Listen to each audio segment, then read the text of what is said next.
Decía mi nana Concha, que en paz descanse, que no hay fecha que no se llegue ni plazo que no se cumpla. Años queriendo conversar con Hugo López-Gatell, hoy ya ex subsecretario de Salud, uno de los hombres más atacados después del presidente Andrés Manuel López Obrador durante la pandemia. Y qué mejor que venga a visitarnos en este espacio libre como el viento de nuestros estudios, ahora que ha formalizado su aspiración a convertirse en coordinador de la defensa de la Cuarta Transformación. Hugo López-Gatell, doctor, muchas gracias por acompañarnos. Muchísimas gracias, Vicente. Se me hizo a mí, al fin estaré aquí Sin Censura. Mil gracias por invitarme. Bueno, ¿cómo van las cosas? Pues vamos bien. La verdad es que arrancamos con gran entusiasmo y con una idea verdaderamente ferviente del proceso. Tenemos un grupo fabuloso de personas mayormente jóvenes, también algunas con bastante experiencia en los asuntos de la política, particularmente en la acción comunitaria de terreno. El grupo está creciendo rápidamente y el grupo está teniendo mucha creatividad. Entonces, arrancamos ayer, presentamos en conferencia de prensa cuál es nuestra perspectiva de la transformación en la Ciudad de México, cuáles son las motivaciones que nos llevaron a tomar esta decisión y dos cosas fundamentales. Nuestra idea se centra, desde luego, en la justicia social y lo expresamos como humanizar la ciudad. Nuestro propósito es humanizar la ciudad. Y fuimos detallando qué significa para nosotros humanizar la ciudad. Pero lo segundo que quiero destacar es, abrimos desde ahora ya una idea de que la construcción de los consensos políticos necesarios para un proyecto como este requieren no tener una actitud de prejuicio, de secta, de grupo, de pequeño interés, en cualquier sentido.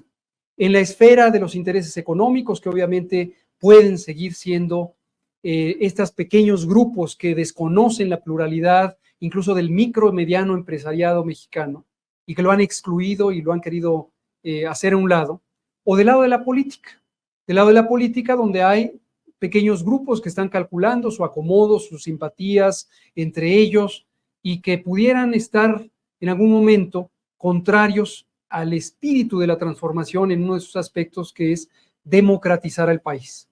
Cuando hemos oído al presidente López Obrador una, otra, mil veces decir que el pueblo manda, nos llama la atención todavía identificar prácticas en algunos lugares donde se quisieran tomar decisiones populares o candidaturas de unidad, armadas, este tipo de intercambios de favores. Nuestra postura es ética sobre todo. Nosotros pensamos, y lo hemos dicho así, uno de los elementos centrales de identificarse con la izquierda es pensar en la honestidad, es pensar en la transparencia con la que se abordan los problemas de cara al pueblo. Y este es un poco el ambiente en el que arrancamos y estamos muy contentos, confiamos en el proceso. Hemos platicado, desde luego, ya lo he detallado anteriormente, cómo en la toma de decisiones sobre este planteamiento de ayudar a la transformación, ponernos al servicio del proceso de transformación y pensar en el proyecto más que en las personas en lo individual. Obviamente lo consultamos con el presidente López Obrador de manera muy directa y muy precisa, muy clara, y lo consulté con la doctora Sheinbaum. Arranca Hugo López-Gatell como no quiero ofender, por favor, el favorito del presidente. Yo no pienso que sea eso. Yo lo que considero, y la verdad es que es algo que me llena de orgullo en ese sentido, pertenecer a un movimiento cuyos líderes, en este caso el presidente López Obrador, Claudia Sheinbaum, son personas congruentes. El caso de Claudia la conozco hace 35 años y no he dejado de ver su congruencia. Al presidente López Obrador lo conocí personalmente en 1992 y obviamente he seguido todo su paso y toda su trayectoria y siempre he visto esa congruencia. Cuando yo fui a consultar con ellos en los distintos momentos, repetidamente tenía una señal positiva de qué bueno que participes, eres un cuadro profesional y un cuadro político que se puede confiar, en quien se puede confiar, pero también un mensaje muy claro, que no hubo necesidad de que me lo dijeran muchas veces, pero es el mensaje de el pueblo decide. Nosotros no vamos a tener favoritos, tapados, colocados. Lo pregunto porque Gerardo Fernández Noroña, el diputado del Partido del Trabajo, sí, que es vocero de es correcto. la coordinadora de la defensa de la Cuarta Transformación, en este caso la ex jefa de gobierno, la doctora Claudia Sheinbaum, dijo, yo no voy a participar porque hay dados cargados. Exacto. Escuché su... ¿Es una fuerte declaración? Es una fuerte declaración. Estoy seguro que él lo que dice lo sostiene. Yo tengo una opinión muy positiva de Gerardo Fernández Noroña. Creo que es un político que ha sido no solo consistente y congruente con sus propios principios, que son también los principios de la Cuarta Transformación, sino que tiene una característica que me parece saludable. Él, sin censura, expresa las cosas, las dice, aun cuando está pagando muchas veces un costo de personas que les espanta que se digan las cosas con esa amplitud. No conozco cuál es la evidencia que tiene él sobre lo que está afirmando, pero considero que no se debe desdeñar la opinión de Gerardo Fernández Noroña. Y dijo, si hay dos personas que me representan, por eso no le entro a buscar la coordinación en la Ciudad de México y eventualmente la candidatura a la jefatura de gobierno de la Ciudad de México, Clara Brugada y Hugo López-Gatell. Me imagino que eso es algo de lo que hay que también sentirse de alguna manera, no sé si hasta orgulloso. Yo me siento orgulloso y además me parece que es un gesto muy generoso de Gerardo. Gerardo ha ido construyendo además una trayectoria, particularmente en los últimos años, de resistencia ante los múltiples embates que ha sufrido por parte de los grupos de derecha, de los grupos conservadores, y al interior del movimiento de transformación, yo creo que él ha sido respetuoso de tiempos, espacios, personajes, protagonistas, y eso me parece muy loable. Que él me reconozca como una de las dos figuras en las que se siente representado, la verdad que lo aprecio, me parece un gesto muy generoso y desde luego lo tendré muy en cuenta. Provocador profesional. Por favor. Sin censura. ¿En qué piel se siente más a gusto Hugo López-Gatell? ¿En el de científico? ¿En el de político? Bueno, eso me gusta, esa pregunta me gusta. Por una razón diferente a este proceso, cuando empezó, más o menos cuando empezó la pandemia, una amiga mía, muy apreciada, me prestó o regaló, la verdad es que ya no se lo devolví, el libro de Max Weber que se llama El político y el científico. Y entonces empecé a explorar un poco la perspectiva para la audiencia que no esté familiarizada con este texto. Básicamente, Max Weber, que es uno de los pilares de la sociología contemporánea, plantea un dilema al que se enfrentan los seres humanos, que están construidos a partir del razonamiento científico y de la práctica de los métodos científicos. Y es cómo pueden hacer que su trabajo científico, quizá de descubrimiento, de generación de conocimiento nuevo, tenga una realización en el bienestar de las personas, de las sociedades, de los seres humanos. Y cuando empieza a moverse las cosas, la balanza, los límites entre la ciencia y la política como una expresión de la aplicación del conocimiento a decisiones de gobierno que favorecen el bienestar de las personas. También reflexiona sobre las críticas que se enfrentan en cada bando y me parecen muy interesantes porque ahora las estoy experimentando. En primer lugar, del lado de la academia, del lado de la ciencia, no faltan los señalamientos críticos que dicen abandonó la ciencia, traicionó a la ciencia, se alejó de la pureza del conocimiento científico. Del lado de la política dicen, y este extraño, este fuereño, nos está invadiendo nuestro espacio. Si él es un técnico, que se quede en su mundo. Y eso, más allá de esta dicotomía, de este posible dilema entre ciencia y política, yo pienso que representa mucho cómo a veces los seres humanos tendemos a encasillar a las personas en una sola identidad. Eres político, o eres científico, o eres, incluso entre profesiones, ¿no? Si alguien es, qué sé yo, ingeniero y se va al mundo de la arquitectura, los arquitectos lo repudian porque cruzó la línea. Lo digo con estos detalles porque en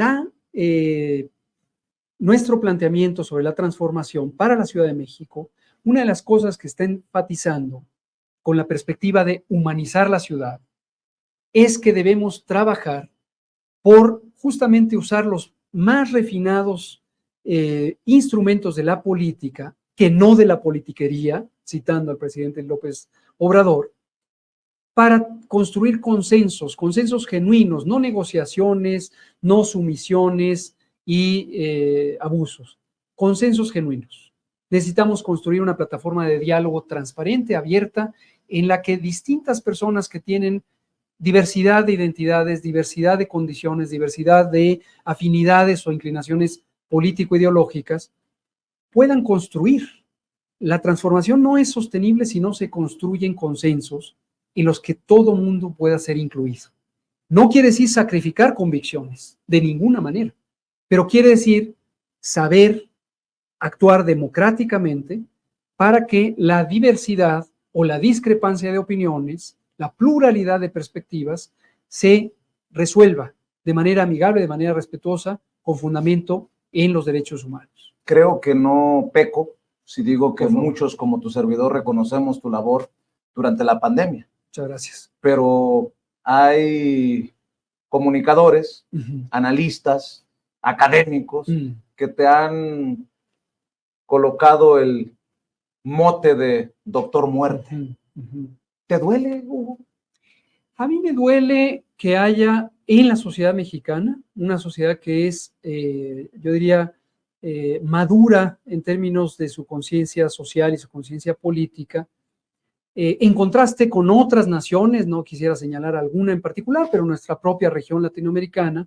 Yo considero que en México hemos tenido la fortuna de haber vivido 3 transformaciones previas, desde luego la independencia, la reforma y la revolución, que con gran dolor y gran sufrimiento le imprimieron al pueblo mexicano una perspectiva de mayor amplitud mental, cultural, ya no digamos solamente ideológica en el respeto a la diversidad.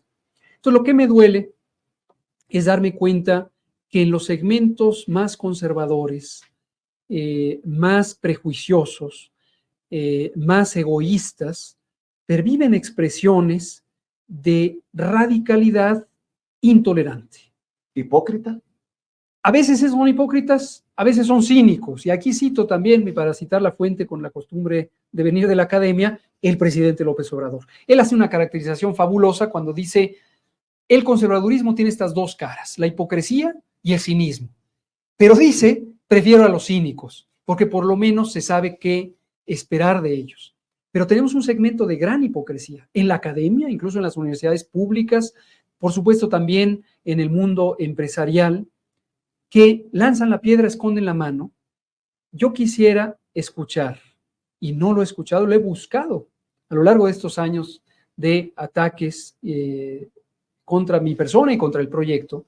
Quisiera escuchar una argumentación coherente, una argumentación rica y enriquecedora, fuentes de evidencia, capacidad de debate. Estoy seguro que hay puntos donde pudiéramos llegar a entender qué es lo que están pensando si lo expresaran correctamente.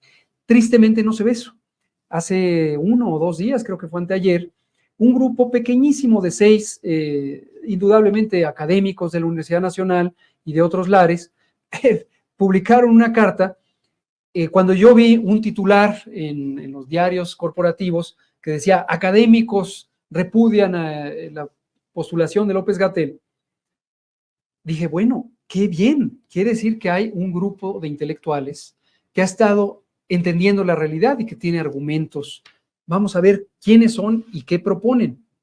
Me encuentro una pequeña carta, incluso con errores de sintaxis, que viniendo del mundo académico a veces es, si no repudiable, por lo menos bochornoso, reducido a prácticamente insultos, epítetos, descalificaciones, y 6 o 7 elementos argumentales que son los mismos que le hemos oído a una y otra vez a todos estos comunicadores, y que son los argumentos que se construyen, todo el mundo lo sabe, en despachos de consultoría política pagados por las corporaciones para atacar a sus adversarios. ¿Quiénes son los que firman esa carta? No lo recuerdo, pero identifiqué gruesamente que son los allegados al ex rector y ex secretario de Salud, José Narro Robles. Bueno, una intención política. Totalmente, totalmente. Ya que estamos en estos temas, porque es donde se pone apasionante el diálogo sin censura, ¿asumes, Hugo López-Gatell, que eres uno de los funcionarios más golpeados, y que tal vez sea porque te atreviste a levantar la voz en momentos críticos para el mundo con esta pandemia. Creo que creo que no va a haber alguien que en sus 5 sentidos me pueda reclamar cuando digo que no te pueden regatear, que ha sido el funcionario del gabinete que más has defendido al presidente Andrés Manuel López Obrador públicamente, con aquellas conferencias vespertinas y con lo que se ha hecho antes, durante y después de la pandemia. ¿Así lo ves? Yo pienso, bueno, no tengo ninguna duda en señalar, y lo hago con enorme orgullo y satisfacción, cuando yo entré al proyecto de gobierno del presidente López Obrador, y yo venía de un camino distinto, yo venía de una institución académica, entré por la deferencia y la generosidad de mi maestro, el doctor Jorge Alcocer, secretario de Salud. Aun cuando yo ya conocía al presidente López Obrador de etapas previas, yo entré como hijo de vecino. Yo aquí vengo a contribuir con mis capacidades técnicas. Pero desde luego las capacidades técnicas, sobre todo en algunos campos, y es el caso de la salud pública, área del conocimiento y la práctica en donde yo me formé y donde yo he ejercido, toca intereses de pequeño grupo, toca intereses de los poderes económicos y a veces de los poderes políticos. Esto es previo a la pandemia. Cuando entramos, teníamos un plan de trabajo muy claramente identificado, sustentado en el trabajo científico, entre otros del Instituto Nacional de Salud Pública o del Instituto Nacional de Ciencias Médicas y Nutrición Salvador Subirán, donde yo trabajaba. Y el centro temático de ese programa estaba encaminado a mejorar la salud, trabajando sobre los determinantes de la salud, es decir, aquellas condiciones que en nuestra vida diaria nos afectan. Y algunas que son claramente el motor de los grandes males de salud de México están en la alimentación no saludable. Hemos dicho muchas veces, la alimentación no es una conducta que dependa solo de la voluntad de las personas. Principalmente depende del acceso efectivo a los alimentos. Si estos son saludables, nos va a ir bien. Si estos son comida chatarra, bebidas azucaradas, nos va a ir muy mal, como nos ha ido. México tiene, se sabe, una de las mayores epidemias crónicas de obesidad, sobrepeso, diabetes, cánceres, que están asociados con la mala alimentación. Entonces empezamos, una de nuestras primeras acciones fue establecer los etiquetados de advertencia, estos octágonos negros que nos alertan de los productos industrializados, cuáles tienen exceso de grasa, azúcar, sal, calorías, etc.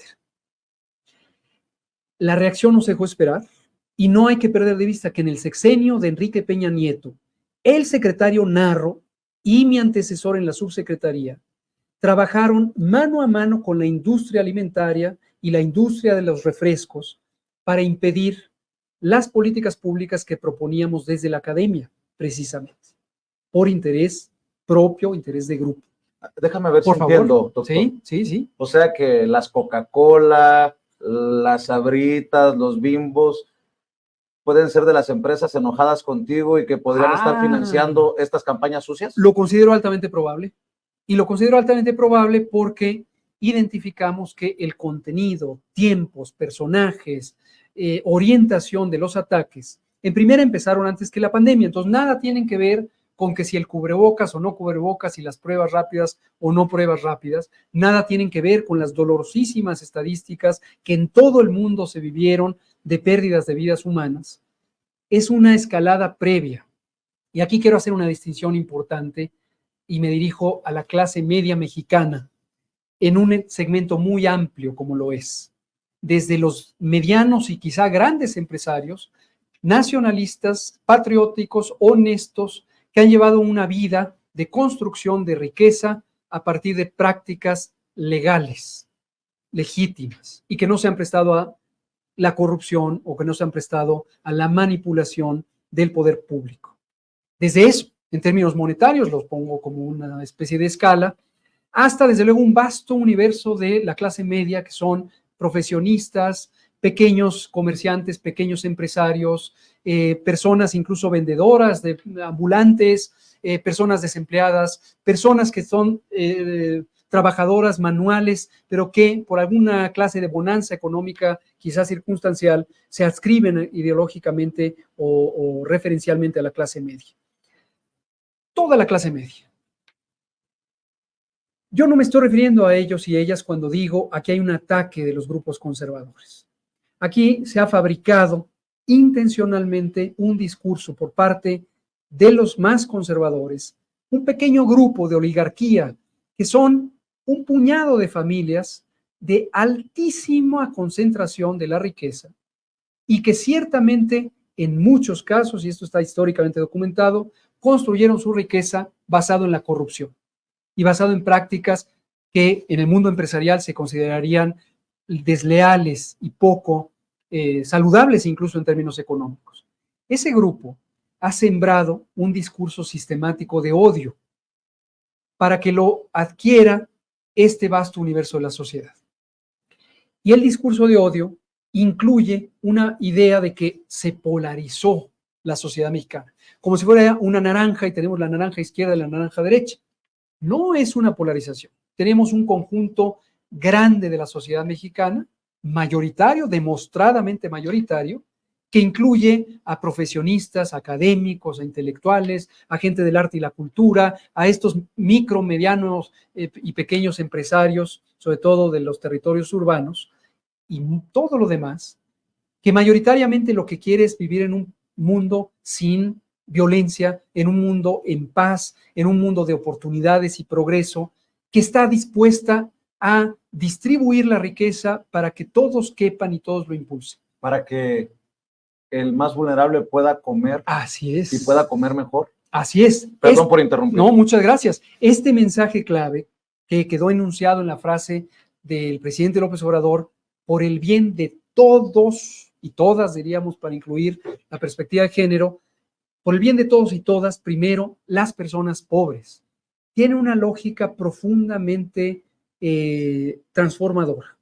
En una sociedad, y esto se ve en las sociedades más polarizadas económicamente del mundo, naciones en África, naciones en Asia y varias de América Latina, lo que vemos es una situación en donde el concepto de progreso, más allá de precisiones teóricas, pero digamos, el aumentar el bienestar, se ve sistemáticamente interrumpido cuando hay estas grandes diferencias de distribución de la riqueza, de distribución del acceso a los servicios y la garantía de los derechos. En México tenemos 50% de la población viviendo en pobreza. 50, es la mitad de la población viviendo en pobreza. Esto es moralmente inaceptable, pero además el aceptarlo y el perpetuarlo, lo que nos lleva es un rezago de las oportunidades de esta sociedad para llegar a otras fases seguramente mucho más satisfactorias para todos y todos. Déjame, por favor, hablar sin censura. Y viendo a esta que es tu cámara, perfecto, Hugo López-Gatell, para regresar después a la Ciudad de México. Sí. ¿Hay algo de lo que se sienta Hugo López-Gatell como vocero del gobierno que encabeza el presidente Andrés Manuel López Obrador durante la pandemia, por lo que le tenga que ofrecer disculpas o sentirse avergonzado al electorado de la Ciudad de México y a la sociedad mexicana? Esta reflexión la hemos hecho una y otra vez. Y no porque nos la impongan desde afuera, o no porque nos pongan caricaturas o cartones, o que llegue una senadora en estado al límite de la racionalidad a poner mantas en la tribuna honorable del Congreso de la Unión. No tenemos nada de qué arrepentirnos en el sentido de identificar culpabilidad por acción o por omisión, por impericia o por un desconocimiento negligente de la realidad. La actuación durante la pandemia de COVID-19 estuvo basada en raíces científicas muy profundas, en la formación, preparación de muchos de nosotros, porque no fui nada más yo, un equipo multidisciplinario que no pertenecía solamente al gobierno. Nos ayudó la UNAM, nos ayudó la UAM, nos ayudó el Colegio de México, nos ayudó el Tecnológico de Monterrey, nos ayudó el ITAM, nos ayudó CONACYT, nos ayudó la Universidad de Guadalajara, nos ayudó una red de centros del intelecto, pero también nos ayudó a reflexionar el pueblo de México directamente. Nosotros en cada etapa fuimos haciendo distintos modelos de consulta, desde la consulta vivencial hasta la generación de conversación en personas que tenían distintos intereses en torno al manejo de la pandemia. Y aquí pongo el tema. Si la mitad de la población mexicana vive en condiciones de pobreza, ¿qué hubiera pasado si hubiéramos adoptado un modelo no científico y racional de control de la movilidad poblacional? En América Latina, en múltiples países, e incluso en la ilustrada Europa occidental, se usaron modelos policíacos, en algunos casos militares, de control de la movilidad de la población. Se les multaba, se les sancionaba, se les restringía. En una sociedad, como es la mayoría de las sociedades europeas, en donde hay una distribución, si no perfecta, mucho mejor de la riqueza, se puede atenuar eso. En México no se podría atenuar porque la persona vive al día. Y si el carpintero Juan no sale hoy a trabajar, o el albañil Roberto no sale hoy a trabajar, o la señora Mariana no sale hoy a planchar, entonces van a sufrir escasez en lo más básico, en el alimento, en el sustento de sus hijas e hijos. Pero no solo eso. Esta clase media a la que me referí incluye restaurantes, incluye tintorerías, incluye pequeñas tiendas de diversas cosas, tlapalerías, papelerías, etcétera. Incluye conductores de las plataformas digitales de transporte, incluye taxistas tradicionales, incluye conductores de los microbuses, etcétera, etcétera. Esta población logró resistir a la pandemia porque fuimos articulando los mecanismos para que no hubiera una restricción fanática de la movilidad social. Y una cosa también muy importante, para nosotros, para el gobierno de la Cuarta Transformación, y me refiero al gobierno en su conjunto porque esa es la visión que teníamos todas las funcionarios y funcionarias y también, por supuesto, el presidente. La libertad es un valor sagrado. En el momento en que uno empieza a justificar, restringir la actuación de las personas en su vida cotidiana, en sus decisiones, con una razón que no es consultada, que no es consensuada con el pueblo, uno se está acercando a un modelo autoritario que no nos gusta a nadie. Y esto es muy contrastante porque el discurso de odio de la prensa, de la oligarquía, es el autoritarismo. El dictador López El Obrador. dictador López Obrador. Nosotros respetamos al pueblo. El pueblo de México es un pueblo muy maduro, es un pueblo muy generoso. Hemos tenido múltiples crisis a lo largo de la historia, políticas, sociales, incluso climáticas. Hemos tenido terremotos. La Ciudad de México es ejemplo de virtud en este espíritu generoso en donde todo mundo se vuelca a ayudar al otro.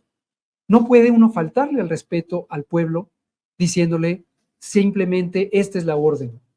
Por eso el esquema de comunicación, que efectivamente, retomo lo previo, efectivamente significó para el equipo de la vocería de la pandemia un desgaste en el sentido de que nosotros tratábamos, y seguiremos tratando, de permear mensajes por el bien de la población, era recibido muchas veces por ataques. Pero nosotros, por razones científico-técnicas de la salud pública, hay toda una materia de comunicación de riesgos en salud pública, en la que yo estoy entrenado, pero además por razones de convicciones sociales y perspectivas políticas, decidimos tratar a la población, al pueblo de México, como un pueblo adulto, como un pueblo sensato, sabio. Y nuestro gran apuesta, que se cumplió satisfactoriamente, es que si al pueblo se le explicaba los riesgos, si al pueblo se le explicaba los límites de las medidas de protección, incluido el cubrebocas, los signos de alarma, las realidades sociales de las que surge la desigualdad y cómo determina la salud, el panorama epidemiológico del país con esta preponderancia de la enfermedad crónica, diabetes, hipertensión, etcétera, que nos viene principalmente por el consumo de comida chatarra desde los años 80. Entonces, el pueblo reaccionaría y el pueblo reaccionó. tenemos estadísticas y estudios formales no hechos por nosotros, hechos por universidades británicas, entre otras, o asiáticas, japonesas, que comparan en ese momento, en la fase aguda de la pandemia, el porcentaje de uso de cubrebocas en las naciones del mundo. Y es impresionante porque hasta arriba están 5 naciones asiáticas: Japón, Singapur, la región de Hong Kong, que ahora pertenece a China, etcétera, varios que no me voy a acordar en este momento, y México, con porcentajes de uso de cubreboca superiores a 87%. Y al tiempo estábamos oyendo en radio y televisión comerciales, en los periódicos corporativos, es que no usan el cubrebocas, no lo recomendaron. Y hay acusaciones incluso formales ante los instrumentos de procuración de justicia diciendo que la falla fue no recomendar el uso de cubrebocas, cuando lo recomendamos sistemáticamente y cuando además tuvimos un éxito rotundo, universal en la población mexicana.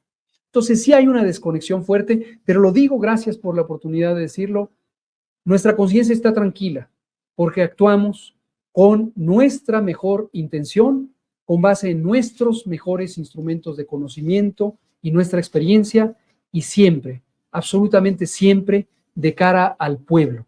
Y el pueblo sabe lo que hicimos y el pueblo lo reconoce. Si gustas, doctor, podemos ir y venir en los Por temas. favor, todos los Pero déjame preguntarte, porque hace unos días vi la película Oppenheimer y pensaba en ti. Este científico que termina siendo el culpabilizado por la bomba atómica, y que sus intenciones iban a veces entre el bien y el mal, pero que demuestra que ni ángeles ni demonios, que todos tenemos claroscuros. Así es. Hay gente que te quiere ver en la cárcel. Sí. Hay políticos, adversarios políticos suyos que quisieran meterte al bote. ¿Qué te va a sacar adelante? ¿Qué te va a convertir en el personaje ideal, en el perfil ideal para ser el coordinador de la defensa de la Cuarta Transformación desde tu perspectiva, obviamente? Desde luego yo aspiro a que quién soy, este sujeto que está aquí ahora frente a ti, frente a tu audiencia, y que estará recorriendo la ciudad para conocer aún más a la gente y que me conozcan abiertamente, que se formen un juicio, que identifiquen las ventajas, que me contrasten con los demás compañeras y compañeros que están compitiendo o concursando, se le puede decir así, en este proceso interno, y que la decisión que tome sea la más sensata. Es decir, en primer lugar, mi primera aspiración de este proceso interno y de mi participación no es ni siquiera ganar, es que el proceso sea legítimo, que sea irrefutable y que cuando se tome la decisión sea la más favorable a la Ciudad de México, lo mismo en las otras 8 entidades federativas donde está ocurriendo un proceso, y que lleguemos con una plataforma social, no solo política, sino social, sólida, para mantener el proceso de transformación. Esa es mi primera aspiración. Si en esa deliberación el pueblo de la ciudad considera que yo soy apto, cuentan con mi compromiso. Yo suelo comprometerme de manera muy abierta, muy transparente. Aquí hago un paréntesis. Ha habido políticas y políticos profesionales, ha habido periodistas que en las entrevistas me dicen, oye, qué error exponerte a ese desgaste. Me han incluso identificado, el otro día en una entrevista televisiva me decían, un personaje del público que escribió, decía, ¿qué se siente ser el pararrayos de la 4T? Como si mi papel hubiera sido ponerme ahí para que me lleguen todos los choques, todos los trancazos. Mi respuesta es simple. Primera, yo no soy masoquista, no es que me gusta sufrir o que me ataquen. Segunda, no me siento atacado. No me siento atacado porque entiendo de dónde vienen los ataques, cuál es su verdadera motivación. A veces lo veo incluso con un sentido humano. Puede ser un vicio profesional. Yo soy médico clínico, soy médico internista antes que ser especialista en salud pública y epidemiología. Y durante mi práctica clínica, como le ocurre a cualquier compañera, compañero médico, es común que uno enfrente el dolor humano porque alguien perdió la vida, porque a alguien le tienen que hacer una operación, porque a alguien le dan un diagnóstico de una enfermedad de difícil manejo. Y hay una reacción violenta en el momento. Lo que quieren es encontrar no quién se las debe, sino quién se las paga. Y a veces en los hospitales esto pasa todos los días. Hay gritos, hay sombrerazos, se rompen puertas, porque la gente siente esa frustración. Si uno está entrenado en una ciencia humana, como lo es eminentemente la medicina, uno sabe que el ser humano pasa por estos procesos. Incluso uno conoce los circuitos neuronales que están involucrados en esto. Y uno no debe ni juzgar ni enfrentarse a una persona que está pasando eso. Bueno, ¿no? Pero has de tomar personal algún comentario de Lili Telles o de Kenia López Rabadán o de Joaquín López Dóriga o de Loret de Mola. Ninguno es personal, ninguno es personal. Yo fui el pretexto. En ese sentido, la figura de que si soy el pararrayos de la 4T, a lo mejor tiene cierta correspondencia con la realidad, no porque sea planeado, sino por la circunstancia. ¿Qué es lo que ocurre? Esta gente, los que has dicho, Joaquín López Dóriga, Loret de Mola, Ciro Gómez Leiva, Azucena Uriesti, todos los corporativos, el Reforma, el Proceso, una buena parte del Universal, algunos segmentos muy radicales de Milenio en toda su pluralidad, lo que están sintiendo es una gran frustración, ni siquiera ellos, por muchos millones que tiene Ciro Gómez Leiva con las propiedades de las que se ha hecho en distintas partes del país, especulando con la tierra y con la propiedad inmobiliaria. Por mucho dinero que pueda tener López Dóriga, son pequeñitos, son una pequeña pieza y no se dan cuenta o no quieren darse cuenta. Viven embelesados en esta idea de que pertenecen a la clase alta, cuando en realidad ellos son empleados. Bueno, han de cobrar bien. Quizá cobren bien, pero ellos ya hace mucho tiempo perdieron conexión, desde luego con la ética, con cualquier valor y sentido humano. Y entonces viven, son un poco como, ¿cómo se llaman los muñequitos estos que? Entonces viven para satisfacer las expectativas de los verdaderos dueños, los machuchones, como dice. De la mano que mece la cuna. Claro. ¿Qué es esa oligarquía, esa ultra oligarquía, ese grupo chiquito? Es que está muy fuerte lo que estás diciendo, doctor. Te van a dejar llegar. Fíjate lo que te estoy preguntando, doctor Hugo López-Gatell. Te van a dejar llegar los que hacían negocio con las medicinas y a los que se les puso un freno. Así es. Te van a dejar llegar las compañías de la comida chatarra. Te van a dejar llegar las tabacaleras. Las tabacaleras por...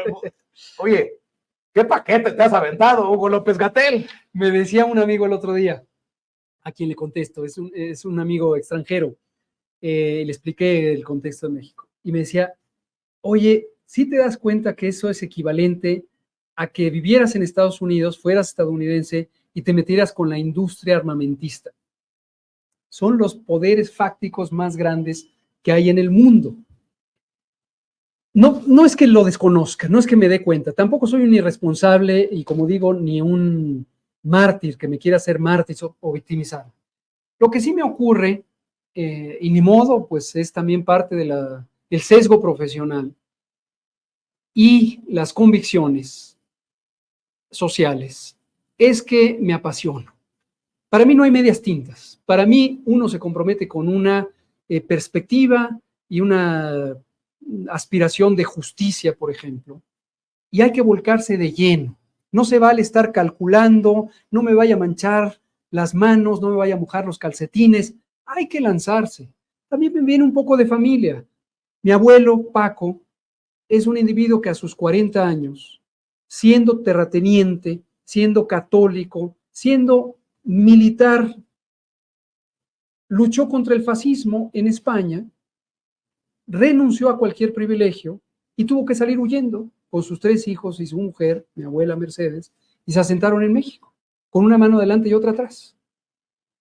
Entonces, cuando yo tengo esos ejemplos en mi propia vida personal, yo no puedo, es más, no es que yo no quiera, es que no puedo renunciar a ese compromiso. Es un compromiso ético de muchas generaciones, ¿no? Si nos va a ir bien o nos va a ir mal, si nos van a atacar o no nos van a atacar, no podemos sacrificar lo más por lo menos. Y regresando a la pregunta sobre la dinámica al interior del gobierno, lo que incluso analistas muy profesionales en la academia y en la práctica me han explicado es, a mí me atacaron porque no podían atacar al presidente López Obrador. Ah, caray. Durante la pandemia, obviamente, que es donde me tocó estar al frente. En otros campos, en otros temas, estarán otros compañeros y compañeras servidores públicos, con experiencia, con poca experiencia, jóvenes y no tan jóvenes.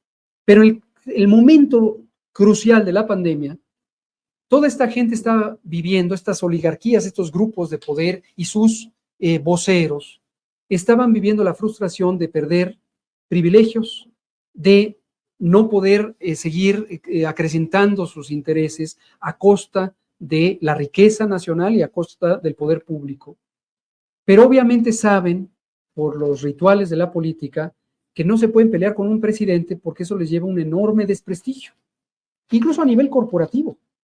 Pensemos en una empresa nacional o multinacional cuyo asamblea de accionistas se da cuenta que los funcionarios de la empresa o colegas accionistas se están contraponiendo al poder público de una nación del tamaño de México, con 130 millones de habitantes, la 14ª población y la 11ª economía. Es inconcebible y eso tiene consecuencias. Claro. Porque habla de un acto irresponsable, porque habla de una fuga realmente del contexto de lo que está ocurriendo. Entonces, en un momento dado, dijeron, bueno, ahí hay una presa fácil.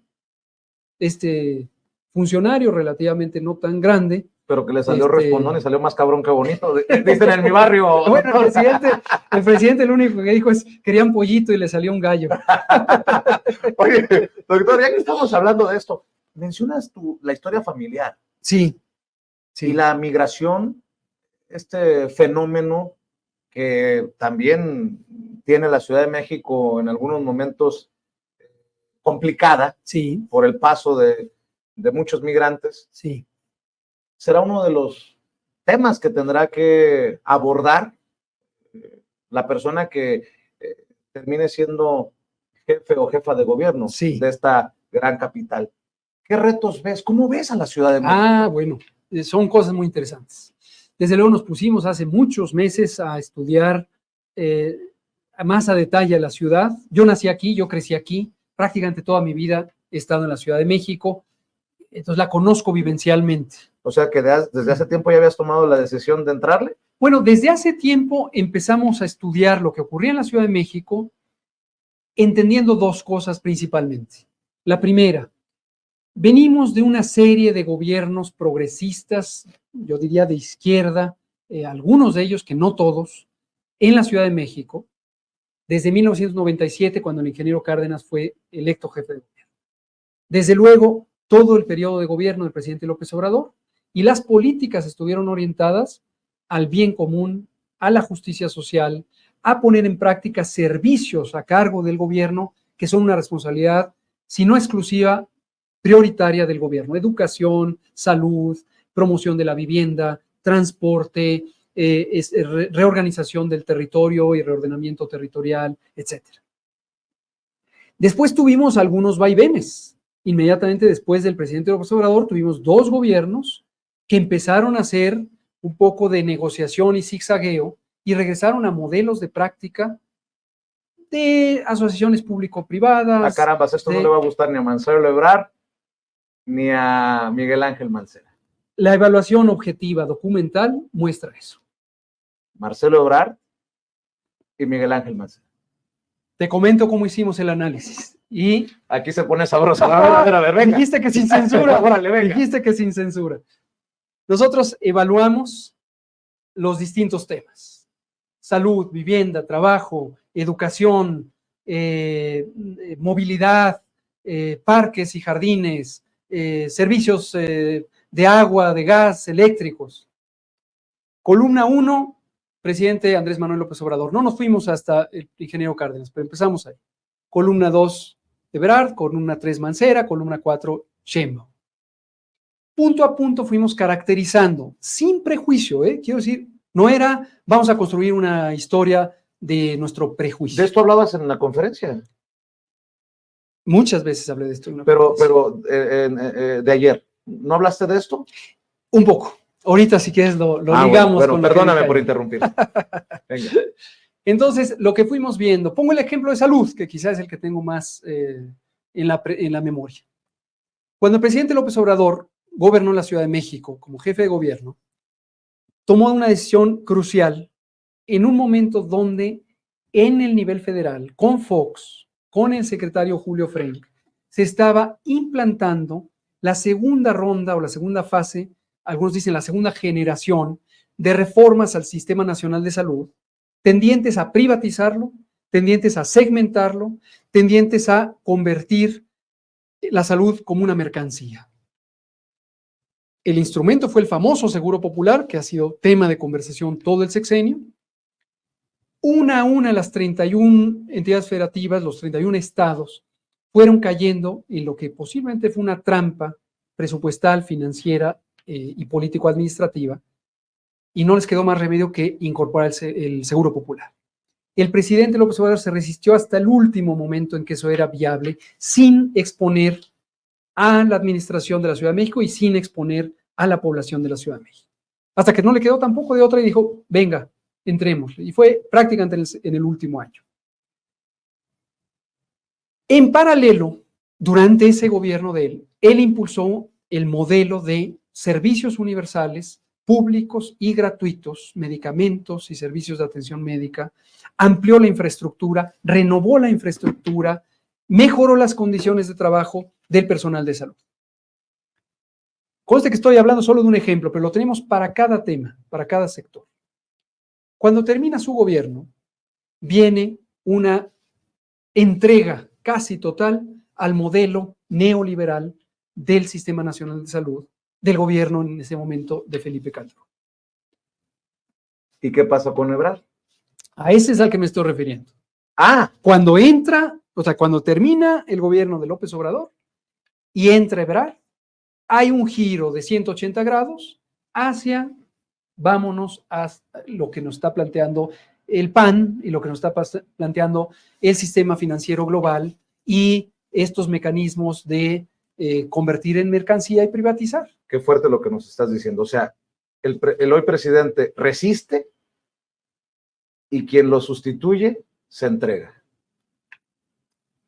La evidencia documental, insisto, y también es un poco el sesgo de ser académico, de tener una costumbre científica, analítica.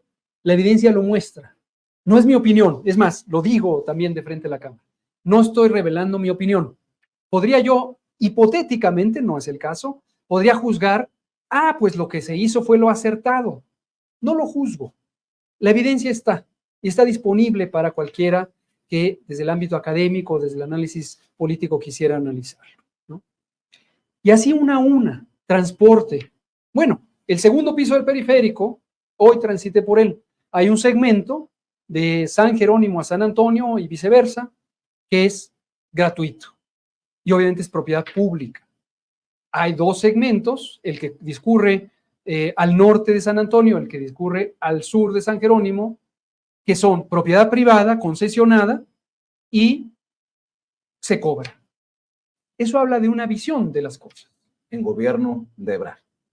Ahí es cuando se construyó. Y bueno, ni hablar de... Ya ahorrémonos lo de Mancera, doctor, porque, digo, un personaje que termina haciendo pactos con el PRI y el PAN, así es. Creo que no, así ni merece así es. ahondar en esto. Ahora, sí quiero decir la buena noticia. La buena noticia es que cuando llega Claudia, cuando llega la doctora Sheinbaum, empieza sistemáticamente y con gran responsabilidad, si quiero subrayarlo, no es que llegó por una consigna ideológica y dijo, vamos a revertir todo. No, cuidadosamente dijo, esto está funcionando bien, se estableció un equilibrio público-privado, hasta de asociación o coinversión. Un ejemplo es el mapa de transporte.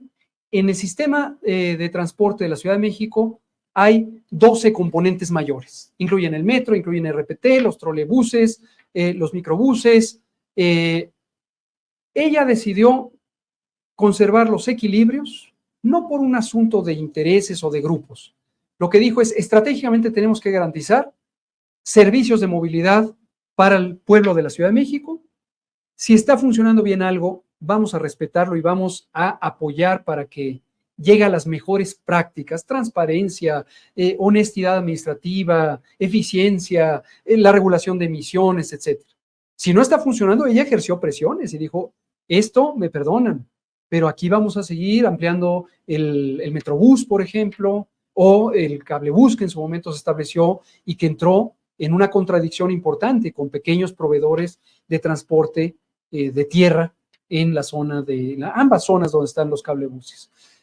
Entonces, es un ejemplo de una funcionaria, de una servidora pública, de una gobernante que actuó con cuidado, con responsabilidad, sin prejuicios, indiscutiblemente con una visión del interés público, del interés colectivo, y que de lo que le dejaron, lo empezó a sanear para que funcionara al servicio de la gente. Con Andrés Manuel López Obrador, el gobierno se fue a la izquierda. Sí, indiscutiblemente. Después se derechizó.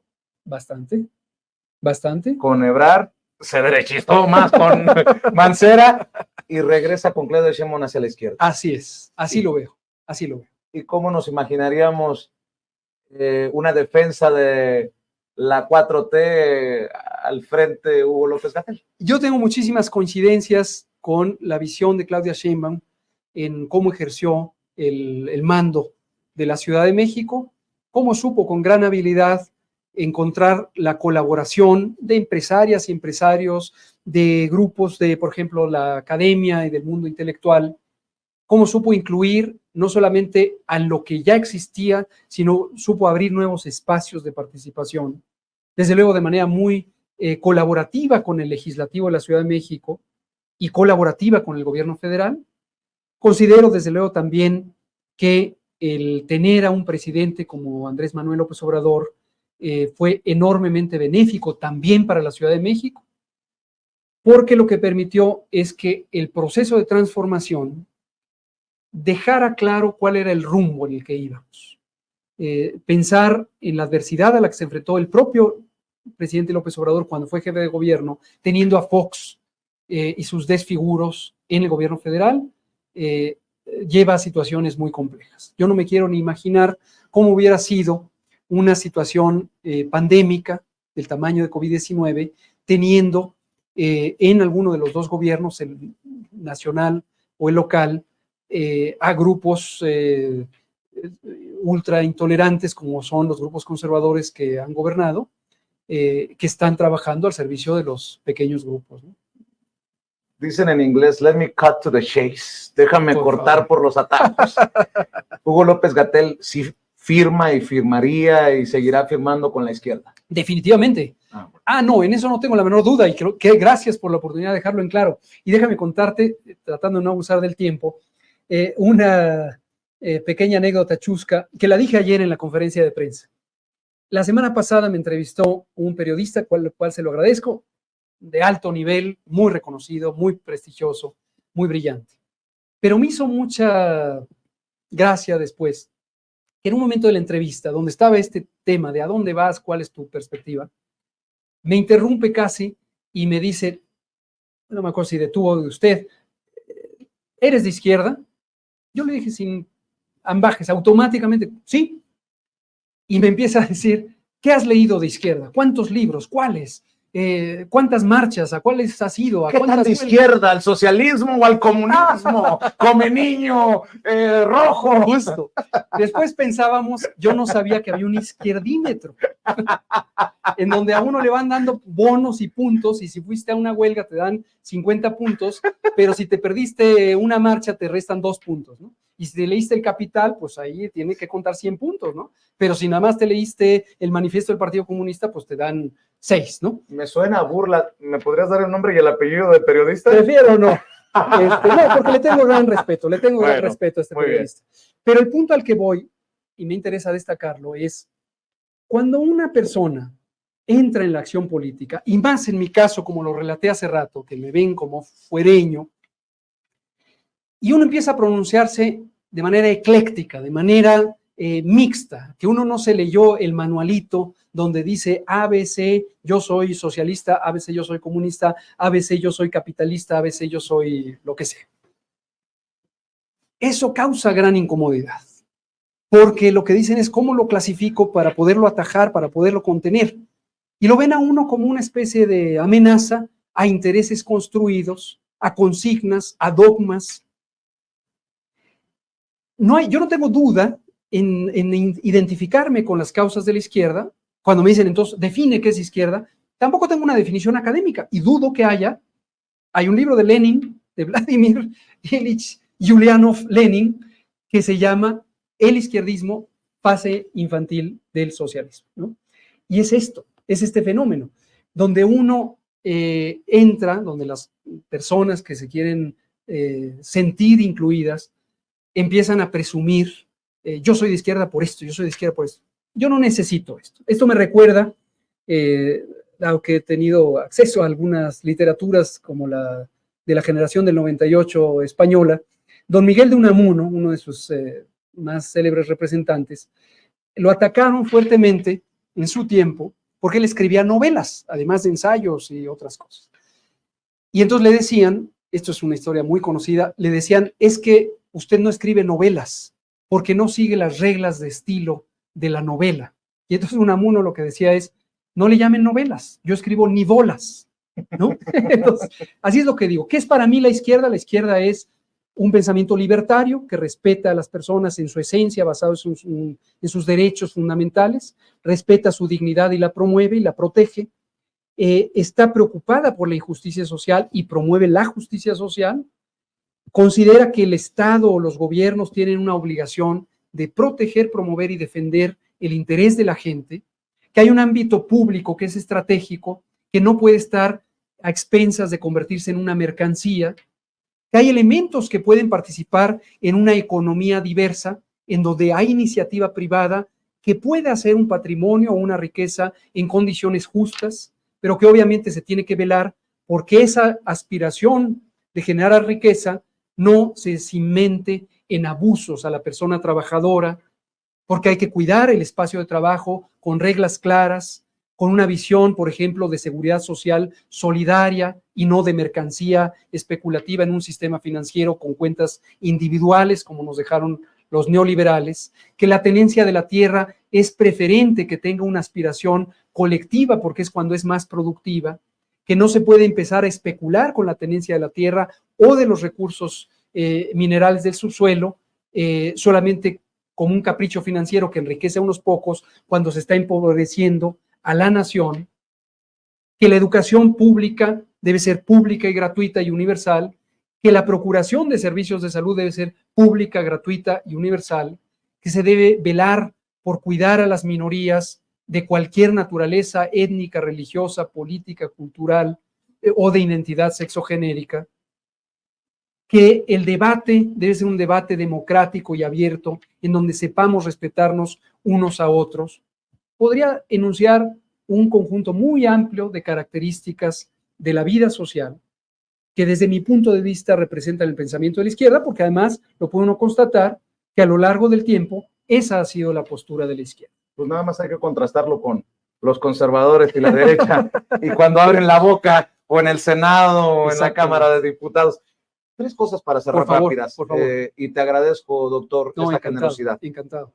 ¿Conoces, podríamos decir que conoces en su, ¿qué? Mediana, máxima capacidad de esta ciudad que te gustaría gobernar? Hay cosas que siempre puede uno aprender. Pero yo he recorrido la ciudad física. ¿Territorialmente la conoces? Territorialmente conozco las 16 demarcaciones. No sabría decir, he podido hacer un inventario, desde luego en su momento, de cuántas colonias, barrios o pueblos conozco. Nací y crecí aquí, nací en la hoy alcaldía Cuauhtémoc, crecí en Álvaro Obregón, en un pueblo, San Bartolo Ameyalco, viví una parte larga de mi vida ya de adulto en Tlalpan, hoy regresé a vivir en Álvaro Obregón, también he vivido en Coyoacán, he recorrido físicamente por visitas o por visitas familiares la Gustavo Amadero, ahí nació la familia de mi mamá, ahí creció mi mamá, ahí vivían mis abuelos y mis queridas tías y tíos. Hoy tengo familia política en Iztacalco, mi compañera de vida y madre de mi hija nació en la colonia agrícola oriental y ahí vive mi suegra.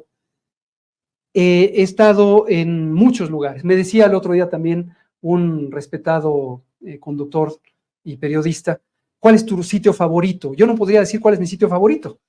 A lo mejor uno pensaría así a bote pronto, donde ha tenido las vivencias más agradables o más estimulantes. Pero yo creo que la diversidad social de la Ciudad de México entraña una gran riqueza, lo que de ninguna manera debe interpretarse como que es deseable que exista este nivel tan insultante de desigualdad. Tenemos el oriente de la ciudad con grandes carencias de servicios esenciales, de agua, una gran especulación de la tierra, una injusticia laboral muy grande. El oriente de la Ciudad de México, se podría decir, abastece la mano de obra del occidente de la Ciudad de México. Y eso no le conviene ni al oriente ni al occidente. Entonces, hay muchas realidades sobre las que hay que trabajar, pero yo me siento entusiasta de saber, es más, en estas semanas he estado recapitulando de memoria los sitios por los que he transitado. Y cuando digo transitar por la ciudad no es nada más pasé o fui a un restaurante o fui a una fonda o fui a un mercado.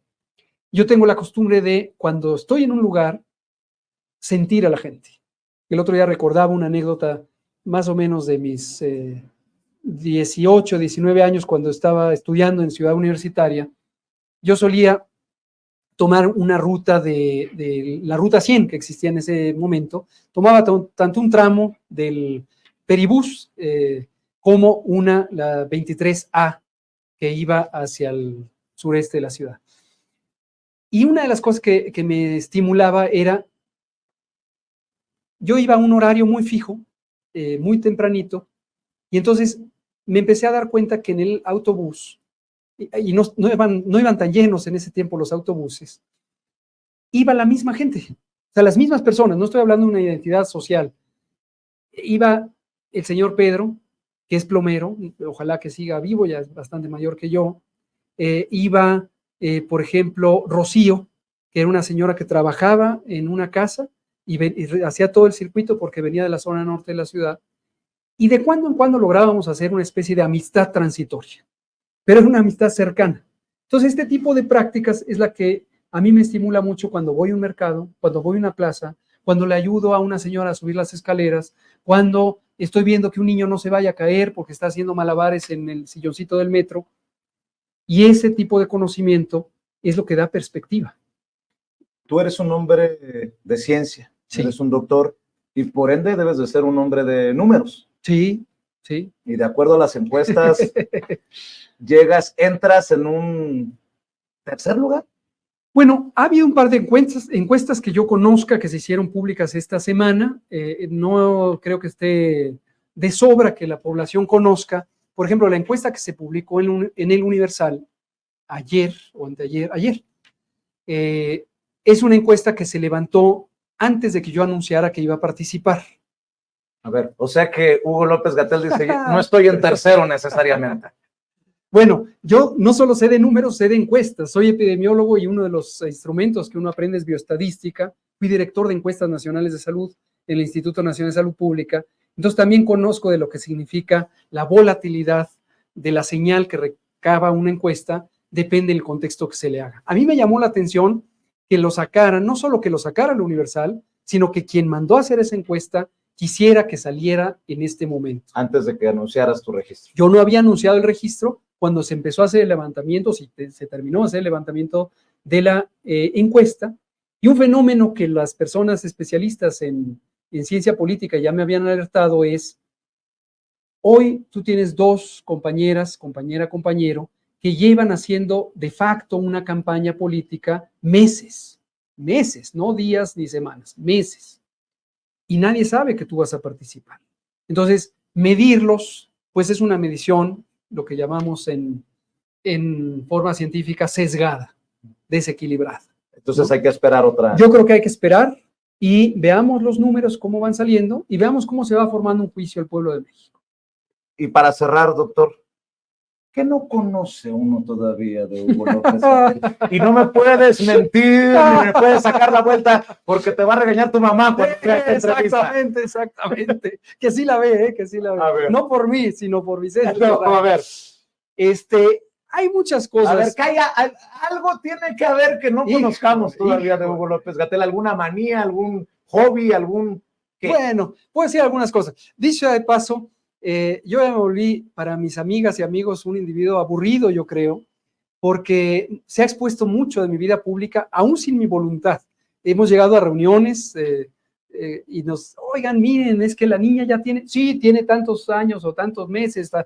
Bueno, es que miren, estamos cambiándonos de casa. Sí, claro, pues están cambiando a tal lugar, porque entonces, todos nos lo conocen, ¿no? Digo, a lo mejor algunos rasgos de personalidad o rasgos de conducta, a reserva que también ya se sepa, ya se haya notado. Yo me apasiono mucho con las cosas. Y cuando me apasiono, no lo digo necesariamente solo con satisfacción. A veces se convierte en un obstáculo para mí. Me comprometo tanto con algo o con alguien que luego me cuesta trabajo separarme de eso. Y claro, ocurre una vez, pero luego viene otra necesidad y me meto, y luego viene otra, me meto. Y entonces a veces sí interfiere incluso con mi bienestar, porque estoy saturado de pendientes. Ya decía yo que tantas canas Estas obedecían a cosas más o menos que compartimos. Más o menos, Hugo ¿no? López Gatell. Te quiero agradecer, doctor. Mil gracias. Te quiero agradecer y espero que sea la primera de muchas oportunidades todas las que podamos coincidir. Claro que sí. Y que lo que venga sea lo mejor para la gente que vive, que trabaja, que se mueve en la Ciudad de México y para México. Ojalá que así sea, definitivo. Muchas gracias, Vicente. Doctor Hugo López Gatell. Amigos, amigas, hablamos sin pelos en la lengua, sin censura, con el ex subsecretario Hugo López Gatell, hoy ya formalmente aspirante a la coordinación de la defensa de la Cuarta Transformación. Y como todos aquí somos sin censura, le pido que comparta con familiares, amigos, contactos, a través de WhatsApp, de Facebook, de Twitter, por donde usted quiera, este contenido, sin pelos en la lengua, honesto, transparente y sin censura. Buenas noches.